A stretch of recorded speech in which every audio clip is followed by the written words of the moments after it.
Welcome back. Hello student, उम्मीद करता हूँ सब लोग ठीक हो गए। जिन्होंने हम लोग का चैनल अब तक सब्सक्राइब नहीं किया, प्लीज़ रिक्वेस्ट है चैनल को सब्सक्राइब करो। और जिन्होंने अब तक ओसी का फर्स्ट पार्ट सेकंड पार्ट नहीं देखा है, प्लीज़ मेरा फर्स्ट ऑलरेडी चैप्टर्स हो गया है, फर्स्ट चैप्टर रिवाइज करिए, डिस्क्रिप्शन में लिंक दे दिया है। ये अपना सेकंड चैप्टर चल रहा है, उसके अंदर ऑलरेडी मैंने तीन पार्ट सर मैंने पढ़ा दिया है। मैं बहुत स्लोली जा रहा हूँ। अगर आपको कुछ भी डाउट है अभी भी डिस्क्रिप्शन में आपके क्वेश्चंस लिख सकते हो। मैं उम्मीद करूँगा कि नेक्स्ट लेक्चर में मेरा जब भी आएगा, नेक्स्ट पार्ट में जब भी बनाऊंगा, आपके वो प्रॉब्लम्स को क्या करूँगा, सॉल्व करूँगा।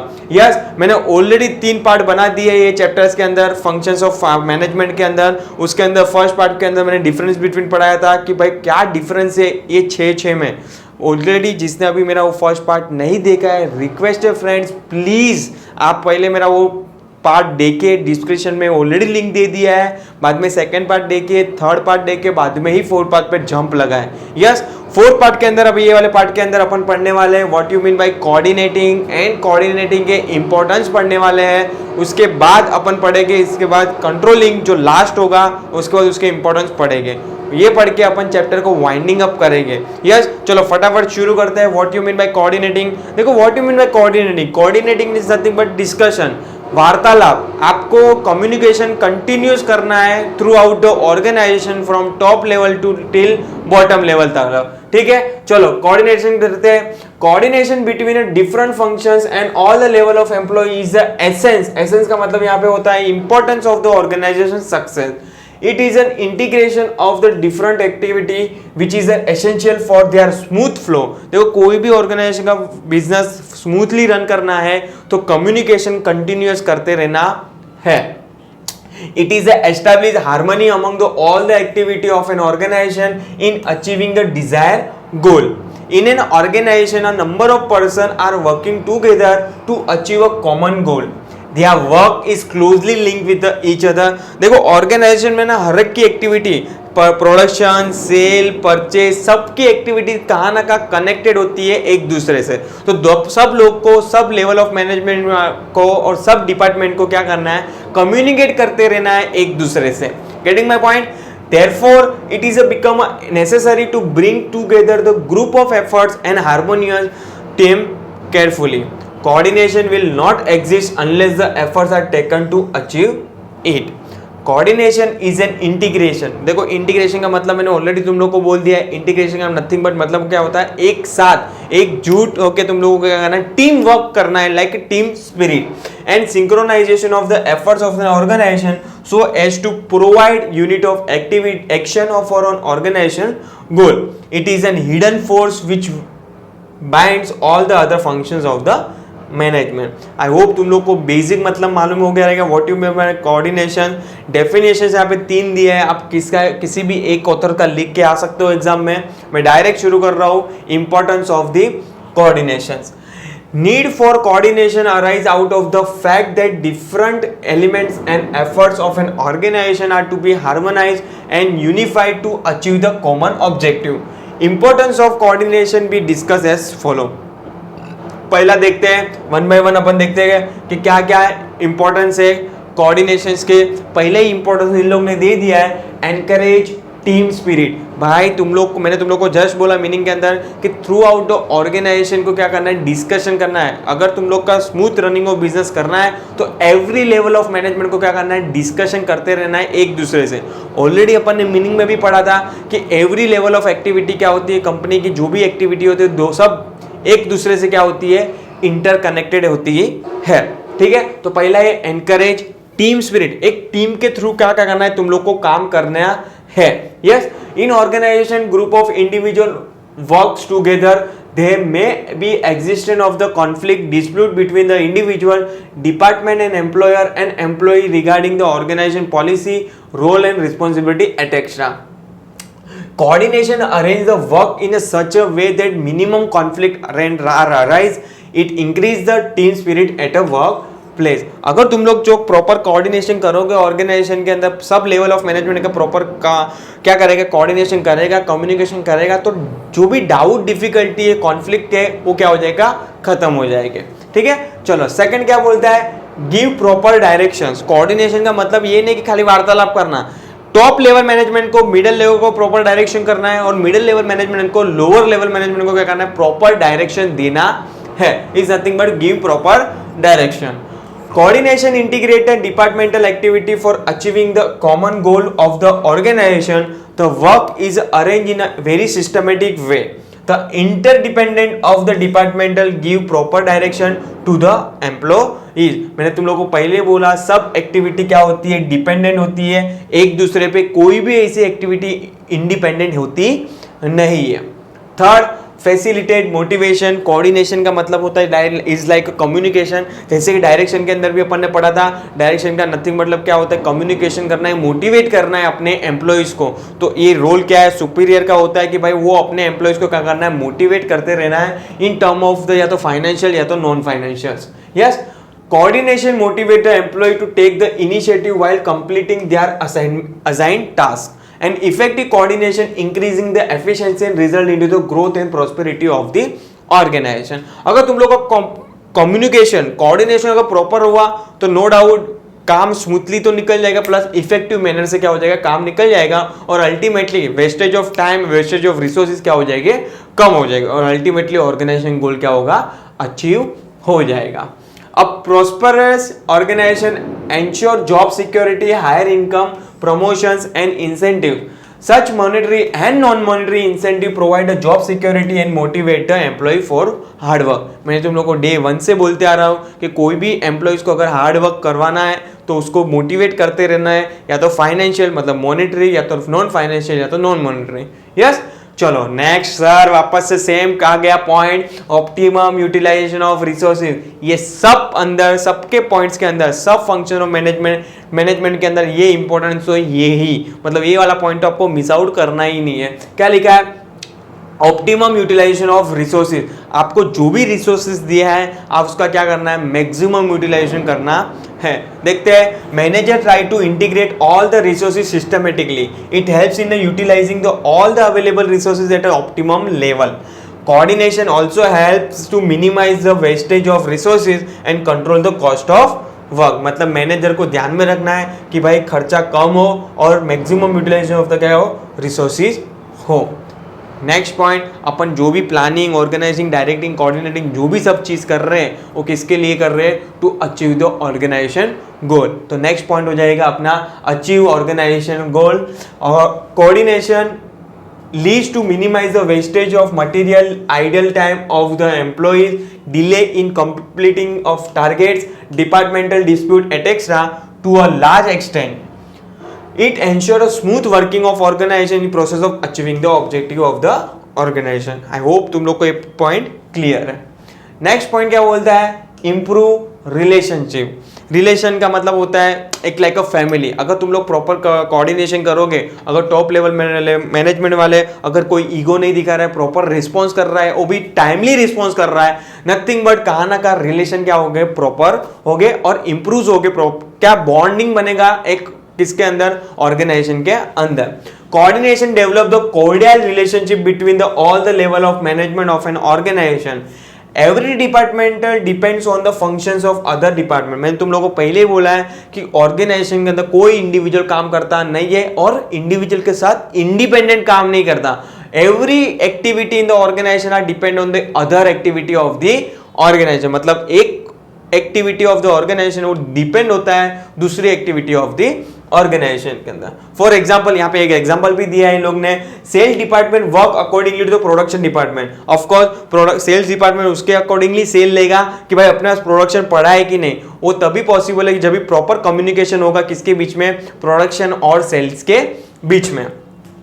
Production department depends on the purchase department. Of course production के लिए रॉ मटेरियल चाहिए तो वो परचेस डिपार्टमेंट से बात करेगा कि भाई अपने पास रॉ मटेरियल है कि नहीं. अगर नहीं है तो आपको इतना रॉ मटेरियल परचेस करना है कंपनी के लिए क्योंकि इतना बड़ा ऑर्डर आया है. Is nothing but all the activity in the organisation, all the departmental are dependent on the other department and other activity of the organisation.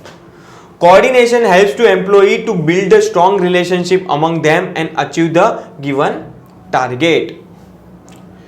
Next 7 point क्या बोलता है, lead to higher efficiency. Of course अगर maximum utilisation of resources करोगे तो जो भी target set किया achieve तो होगा with efficient manner. Yes, with the help of the optimum utilization of resources and effective integration of resources, the organization can achieve the higher return in term of the higher productivity, higher profitability, as well as can reduce the cost. Thus coordination leads to higher efficiency.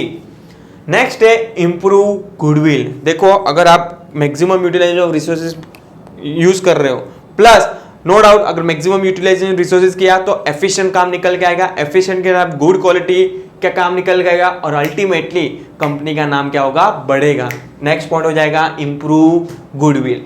Higher sales and higher profitability can achieve the due to the synchronise efforts of the organisation people, strong human relation and lower cost. It directly result into the creating goodwill of the organization in the market. अगर मैं तुम लोग को just अभी बोला, अगर maximum utilisation of resources करोगे आप तो कहाँ ना कहाँ काम भी अच्छा निकल के आएगा, मतलब गुड क्वालिटी के प्रोडक्ट निकलने का रीजन क्या था, अपन ने काम अच्छा किया था, ऑप्टिमम यूटिलाइजेशन रिसोर्स किया था, कहाँ ना कहाँ प्रॉफिट ज्यादा कॉस्ट कम. तो प्रॉफिट ज्यादा का रीजन और कॉस्ट कम का रीजन क्या होता है कि भाई कंपनी का जो एमआरपी का गुड्स है, जो एमआरपी का भाव है वो क्या हो जाएगा, स्टेबल रख सके. अगर तुम लोग सपोज कि वेस्टेज ज्यादा कर रहे हो तो कंपनी को अपना एमआरपी का भाव क्या करना पड़ेगा, बढ़ाना पड़ेगा. बट अगर मैक्सिमम यूटिलाइजेशन कर रहे हो किसका, रिसोर्सेज का, तो कहाँ ना कहाँ company can reduce cost and maintain margin. Yes, it reflect the market value of share as well as it help in building the good image in the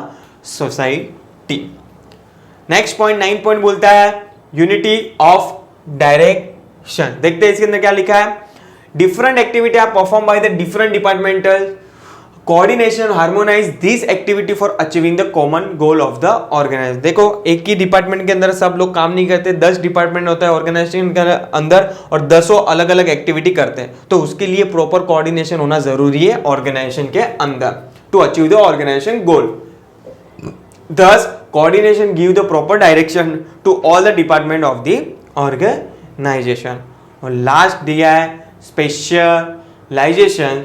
All the department of the organization are headed by the expert in their respective field. Of course, हमें हमेशा अपन देखते हैं कि sales manager के अंदर, sales department के अंदर एक टॉप पे जो रहता है पूरा एक्टिविटी देखता है, पूरे सेल्स डिपार्टमेंट को देखता है, अपन बोलते हैं सेल्स मैनेजर. वो क्या करता है, पूरा मैनेजर क्या देखता है, पूरा काम देखता है. अगर वो बंदे को हायर पोजीशन पे तब भी लाया जाता है जब भी वो क्या रहेगा, वो फील्ड के अंदर एक्सपर्ट रहेगा. Yes, the specialised knowledge of this departmental head helps in a managerial decision. Of course अपन देखते हैं कि कोई भी बड़ा डिसीजन लेना है तो ऑर्गेनाइजेशन के अंदर जो टॉप लेवल मैनेजमेंट होते हैं वो क्या करता है, प्रॉपर डिसीजन लेते हैं, क्योंकि उसको क्या है, एक्सपीरियंस है वो फील्ड के लिए. यस, ठीक है. Next, it leads to organisation to march towards the growth. Sorry, यहाँ पे मार्च नहीं है, यहाँ पे कैंसिल करके लिख दो, much towards the growth and success in the competitive world of the business. Of course कोई भी अगर तुम लोग अच्छा काम करोगे तो कहाँ ना कहाँ कंपनी ग्रोथ की तरफ एक क्या करती है, मूव ऑन करती है. अल्टीमेटली मेन टारगेट यही होता है कि कंपनी अपना कितना ग्रोथ कर सकती है, डेवलपमेंट कर सकती है. तो these are the nothing but importance of the किसके, कोऑर्डिनेटिंग के. आई होप तुम लोग को समझ में आया रहेगा. कुछ भी डाउट हो तो बिंदास पूछ सकते हो कमेंट बॉक्स के अंदर.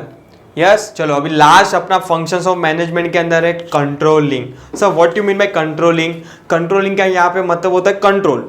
क्या कंट्रोल पर सर? कंट्रोल मतलब एवरी ऑर्गेनाइजेशन में एक स्टैंडर्ड होता है कि मुझे इतनी क्वांटिटी, इतना टर्नओवर, इतना सेल ये महीने करना है. उसके बाद वो टारगेट को कंपनी एक्चुअल के साथ क्या करती है, कंपेयर करती है कि भाई रियली में कंपनी ने इतना सेल टर्नओवर किया है कि भी नहीं किया है. अगर नहीं किया है तो कौन से फैक्टर के कारण नहीं हुआ ये सब. फैक्टर तो दोनों हो सकते हैं, इंटरनली या तो एक्सटर्नली. सर इंटरनली क्या हुआ कि मशीन बिगड़ गई, या तो फिर एम्प्लॉयर टाइम पे नहीं आते थे, या तो एम्प्लॉयर टाइम पास करते थे, या तो फिर लाइट्स नहीं थी. एक्सटर्नल क्या हो सकता है, ड्यू टू कोविड. मतलब एक्सटर्नल फैक्टर भी बहुत सारे हो सकते हैं, इंटरनल फैक्टर भी बहुत सारे हो सकते हैं. उसको क्या करना है, कंट्रोल करना है. Is nothing but controlling function. मतलब bottom of the line sir मैं क्या बोलना चाहता हूं, एक्चुअल में हम लोग ने टारगेट किया था, एक एग्जांपल ले रहा हूं, 100 यूनिट. ये महीने कितना यूनिट बनना है, 100 यूनिट बनना है. पर एक्चुअल में कंपनी ने कितना बनाया, 80 यूनिट. तो ये 20 यूनिट क्यों नहीं बनी, इसका क्या करना है, कंट्रोल करना है कि भाई व्हाटएवर द रीजन, इलेक्ट्रिसिटी चली गई या तो फिर मशीन बिगड़ गए, उसको अभी नेक्स्ट महीने में ये चीज़ नौबत ना आए, उसका मतलब क्या होता है, कंट्रोलिंग। समझ में आया? तो आई होप तुम लोगों को कंट्रोलिंग का मीनिंग समझ में आया रहेगा। रीड करता हूं यहाँ पे क्या लिखा है। Meaning, controlling function is required all type of organization whether a profit making or non profit making. Similarly it perform at all level, मतलब top, middle and lower level of the management. Controlling is a indispensable functions of management. The effectiveness of planning functions can be determined with the functions of controlling. Planning and controlling are major part of the management cycle. Controlling is a function of comparing the actual performance with the predetermined standard performance. देखो controlling का मतलब यहाँ पे क्या बोला कि जो भी प्रीडिटरमाइंड स्टैंडर्ड सेट किया है उसको कंपेयर करना है एक्चुअल के साथ। यस, वही तुम लोग को एग्जांपल मैंने दिया था 100 और 80 का। It measure the deviation if any, deviation का मतलब यहाँ पे होता है problems, if any, identify the cause of deviation and suggestion correctively measure. The process of controlling helps in formulation of the future plan also.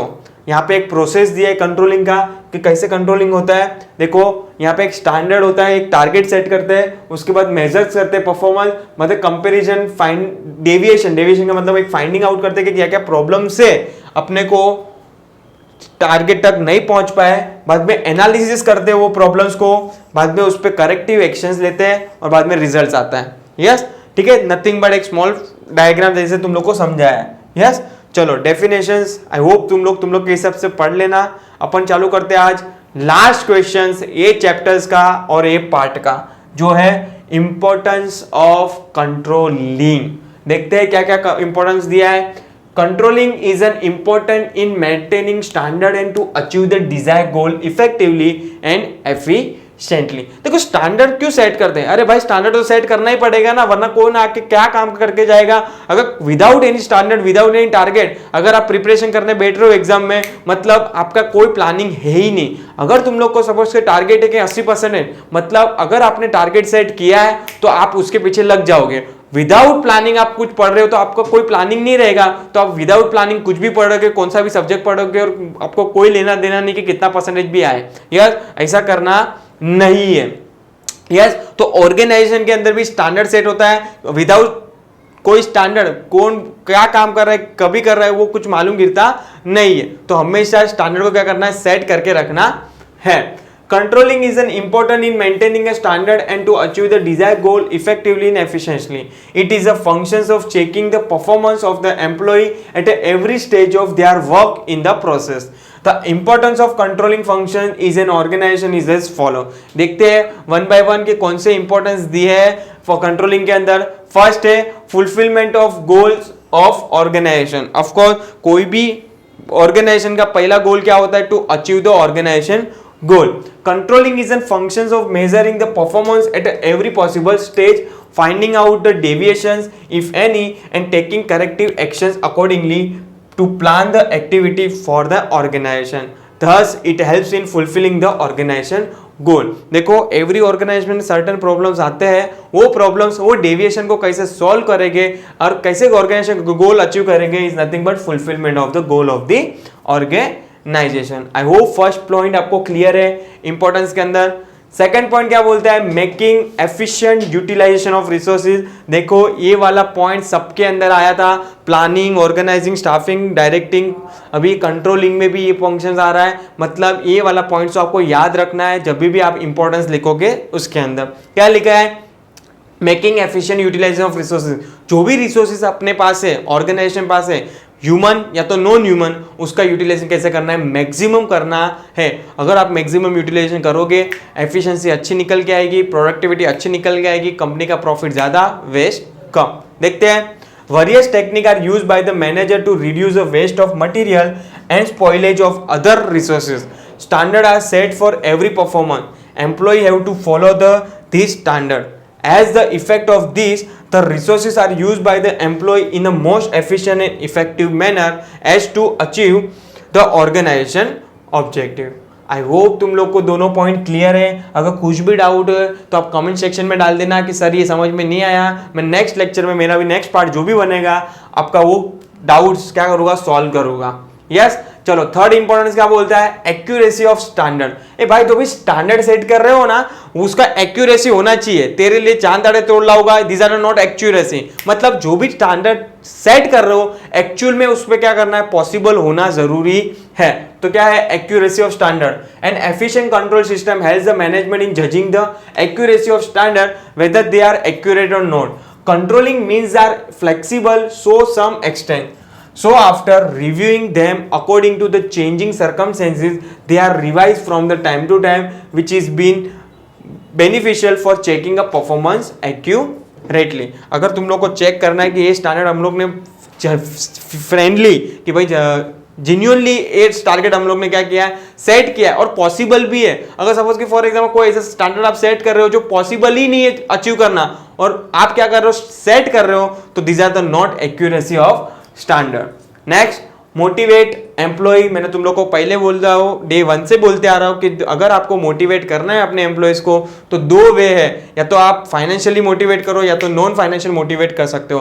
Financially कैसे motivate कर सकते हो, इंक्रीमेंट कर दो, बोनस दे दो, पगार बढ़ा दो, प्रमोशन दे दो। और नॉन फाइनेंशियल कैसे कर सकते हो, या तो उसको फॉरेन पिकनिक का क्या दे दो, टूर दे दो, is nothing but non financial. Scholarship दे दो, आप उसके बच्चे को पढ़ाने के लिए खर्चा दे दो, is nothing but non financial support. तो आप मोटिवेट कर सकते हो अपने एम्प्लॉयज को। After setting the standard for checking performance, they are communicate to the employ in the advance. Due to this, employee get an idea about what to do and how to do. Performance are evaluated and on that basis, employee are rewarded in the form of increment, bonus, promotion, etc. It motivate the employee to perform their best level. अगर आपको उससे काम अच्छा निकालना है employ से तो आपको क्या करना है, उन लोग को मोटिवेट करते रहना है। फिफ्थ पॉइंट क्या बोलता है sir, ensure order and discipline. कोई भी ऑर्गेनाइजेशन के अंदर डिसिप्लिन मेंटेन करके रखना है। और हेनरी फ्योल ने भी 14 प्रिंसिपल के अंदर एक प्रिंसिपल बोला था डिसिप्लिन का। डिसिप्लिन का मतलब क्या है सर, जो भी रूल्स एंड रेगुलेशन, जो भी स्टैंडर्ड ऑर्गेनाइजेशन सेट किया है उसको क्या करना है, फॉलो करते रहना है। एवरी लेवल ऑफ मैनेजमेंट, मैं क्या बोल रहा हूं, एवरी लेवल ऑफ मैनेजर को, मैनेजमेंट को क्या करना है, फॉलो करना है। टॉप लेवल मैनेजमेंट में बोलेगे मैं नहीं फॉलो करूंगा, लोअर लेवल मैनेजमेंट में बोलेगे तो मैं क्यों करूं फॉलो, ऐसा करना नहीं है। एवरी लेवल ऑफ मैनेजमेंट को क्या करना है, जो भी रूल्स एंड रेगुलेशंस ऑर्गेनाइजेशन ने सेट किया उसको फॉलो करना है। Controlling is a functions of order and maintaining a discipline. It work for the reducing the unprofessional behavior of the employee. Discipline is to be maintained by the continuous checking of the performance by the superior and preemptive action are taken to minimize the gap between the actual and standard. देखो top management का यही role नहीं होता है कि भाई उसने जो अपने सबऑर्डिनेट को काम दे दिया, हाँ तुम लोग कर लेना, तुम लोग के हिसाब से देख लेना। नहीं, अगर काम की क्वालिटी अच्छी निकालनी है तो उस पर कंटिन्यूअस वॉच करके रखना है किसको, सुपीरियर को। यस चलो, ensure order and discipline. Next क्या बोलता है, फैसिलिटेट कोऑर्डिनेशन। मैंने तुम लोग को पहले बोला है एवरी लेवल ऑफ मैनेजमेंट के बीच में क्या होना चाहिए, प्रॉपर कोऑर्डिनेशन होना चाहिए। अगर प्रॉपर कम्युनिकेशन कोऑर्डिनेशन नहीं हुआ तो ऑर्गेनाइजेशन का गोल अचीव होगा नहीं। देखते हैं इसके अंदर, control is a function in which the role and responsibility of the all the department manager and subordinate are design clearly. Coordination between them helps to find out the deviation in their respective department and to use a remedial measure for desired result of the organization. अगर जो भी problems आ रही है, अगर proper communication तुम लोग ने किया between the different department of the organisation तो उसका सॉल्यूशन इजीली निकल सकता है। 7th पॉइंट बोलता है साइकोलॉजिकल प्रेशर्स। अपन देखते हैं कि मेनी टाइम्स अपन साइकोलॉजिकल प्रेशर्स डाल देते हैं अपने एम्प्लॉयज पे, ये चलेगा नहीं। मतलब अगर सपोज कि फॉर एग्जांपल कोई भी टारगेट सेट किया है तो उसका मतलब ये नहीं कि आप 12 घंटा उससे काम निकालो। कोई भी टारगेट ऐसा सेट करो कि जो एक्चुअल में बाहर की ऑर्गेनाइजेशन भी सेम, अपन सपोज कि मेरी ऑर्गेनाइजेशन बाहर की ऑर्गेनाइजेशन सेम काम कर रही है तो उन लोग कितना टारगेट सेट करते हैं और उन लोग का अचीव हो रहा है कि नहीं, प्रैक्टिकली पॉसिबल है। अगर उन लोग कर पा रहे तो मेरे ऑर्गेनाइजेशन भी करना चाहिए। उतना ही टारगेट आपको क्या करना है, सेट करना है। बट आप अनएक्सपेक्टेड प्रेशर डाल के एम्प्लॉयज पे कोई भी टारगेट सेट करके उसको मजबूर नहीं करोगे कि भाई आपको ये अचीव करना है। देखते हैं, the performance are evaluated with the standard target. The employ are very well aware that their performance will be evaluated and they will be rewarded accordingly. This psychological pressure work as a motivational factor for an employee to give their best performance. मतलब every employees को मालूम है अगर suppose कि मैं pressure में भी अच्छा काम निकाल के दूंगा तो मुझे क्या मिलेगा, उसके बदले में रिवॉर्ड मिलेगा। 8 पॉइंट बोलता है sir, ensure organisational efficiency and effectiveness. देखो आपको ऑर्गेनाइजेशन गोल अचीव करने के चक्कर में, स्टैंडर्ड अचीव करने के चक्कर में क्वालिटी बिगाड़नी नहीं है, इफेक्टिवनेस एंड एफिशिएंसी बरकरार रखनी है गुड्स की। तो क्या बोलता है, ध्यान में रखना है। एंश्योर का मतलब ध्यान में रखना है ऑर्गेनाइजेशन को कि उसकी इफेक्टिव एंड एफिशिएंसी क्या रहे, बरकरार रहे उसकी गुड्स की क्वालिटी के अंदर। देखते हैं क्या लिखा है इसके अंदर। Factor of control including making a manager responsible, motivating them for higher performance and achieving the departmental coordination. It ensure about the organizational effectiveness and efficiency. चलो सेकेंड लास्ट पॉइंट बोल रहा है, बिल्ड गुड कॉर्पोरेट इमेज। अगर suppose कि आप good quality product बेच रहे हो, एफिशिएंट गुड क्वालिटी प्रोडक्ट बेच रहे हो, तो कहाँ ना कहाँ कंपनी का प्रॉफिट तो होगा ही, उसके कारण कंपनी का गुडविल भी क्या होगा, इंक्रीज होगा। नथिंग बट गुड क्या होगा, कंपनी की इमेज क्या हो जाएगी, इंक्रीज होगी।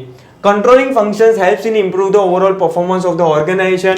Minimum deviation in the predetermined standard and actual performance result into the progress of the business. अगर सपोज कि कोई भी टारगेट आप सेट कर रहे हो और उसको अचीव कर रहे हो वो स्टैंडर्ड पीरियड में, तो कहाँ ना कहाँ क्या होगा, परफॉर्मेंस अच्छी होगी, उसके कारण क्या होगा, कहाँ न कहाँ गुडविल जो होगी किसकी, कंपनी की, वो क्या होगी, क्रिएट होगी और बिल्डअप होगी। Yes, it can be achieved with the help of the proper control. This build a good corporate image and bring goodwill for the business.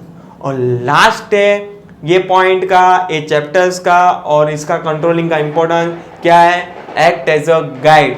Controlling functions provide a set of standard performance, manager as well as subordinate work accordingly. Controlling एक क्या करता है, standard set करता है, उसके accordingly manager को और उसके नीचे वाले लेवल को, मतलब सबऑर्डिनेट एम्प्लॉयज को वो क्या करना है, टारगेट क्या करना है, टारगेट के लिए क्या करना है, काम करना है। Nothing but act as a guide, मतलब आपको स्टेप देता है, पाथ देता है कि आपको कैसे काम करना है।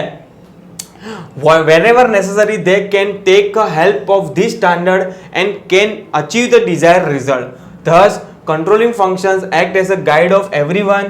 The steps taken for controlling an activity guide the management will planning of the future activity. अगर तुम लोग टारगेट अचीव कर रहे हो with in certain period of time में, जो भी टारगेट सेट किया है और अचीव कर ले रहे हो, वेल एंड गुड, कहाँ ना कहाँ गुडविल, प्रॉफिटेबिलिटी और कंपनी की इमेज क्या हो जाएगी, अच्छी हो जाएगी, नथिंग बट बिल्डअप हो जाएगी। तो these are the nothing but importance of the controlling. यहाँ पे मेरा चैप्टर्स वाइंडिंग अप कर रहा हूँ, चैप्टर्स के साथ साथ मेरा ये पार्ट भी क्या हो रहा है, वाइंडिंग अप हो रहा है। ये चैप्टर्स के अंदर मैंने 4 पार्ट बनाए हैं, आपको ध्यान से चारों 4 पार्ट को क्या करना है, रिफर करना है। अगर आपको कोई भी पार्ट के अंदर मिस आउट, कोई ऐसा कुछ क्वेश्चन लग रहा है कि सर ये मुझको समझ में नहीं आया कंसेप्ट, प्लीज आप कमेंट बॉक्स में डाल दीजिए, मैं आपको ट्राई करूंगा नेक्स्ट लेक्चर मेरा जब भी आए आपके प्रॉब्लम्स को सॉल्व करने के लिए। देखो ऑलरेडी मेरे 2 चैप्टर्स हो गए, तीसरे चैप्टर का भी वीडियो जल्दी आएगा। टिल टाइम आप अपडेट रहिए और अपना ध्यान रखिए। Thank you.